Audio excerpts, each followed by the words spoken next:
Peggy 18.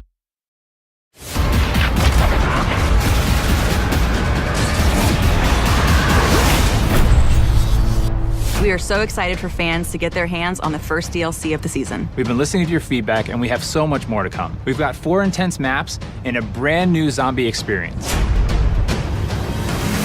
One of the great things about DLC is it gives us the first opportunity to address what the players are looking for and what things can be improved upon in the Infinite Warfare experience. We get a lot of feedback across social media, forums, everywhere. It's been really cool to see everything from beta up till now, the requests. So you're gonna see drastic changes and things you love brought into these new maps.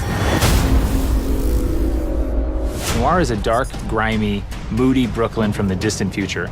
On one side, you spawn under the Brooklyn Bridge, which is kind of gritty. And then the exact opposite side of the map, it's a little bit nicer. There's cafes and parks. And then in the middle, it's just a war zone.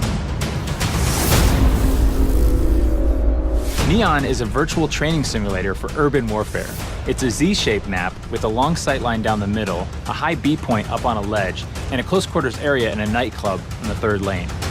When you run around, cars will generate players. When they die, they will dissolve into a mess of polygons. It's a very interesting and fun play space to be in. One of the maps in DLC 1 that we are pretty excited about is called Renaissance. It takes place in Venice. It's a very tight quarters, very fast gameplay. If you like to snipe, you're gonna love the church lane.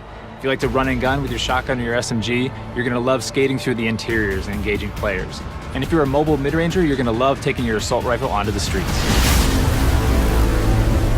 Another map we have is called Dominion, and it's a Modern Warfare 2 remake of the classic map Afghan. This time it takes place on Mars. Afghan is such a revered map, not just amongst the fans, but also among everybody at Infinity Ward. It has a lot of different identifiable landmarks that everybody can remember: the crashed ship, the AA guns on the hill. And we knew it was kind of an easy transition over to Infinite Warfare's theater of war. And players can now boost jump up to the lookout and counter snipers with close range engagements. The Raven the Redwoods is a trip back to the 1990s, to a place that is such a stark contrast from what we did in Zombies in Spaceland. I think players are in for a real surprise. We made them really comfortable in Spaceland by opening up lanes, making it bright and colorful.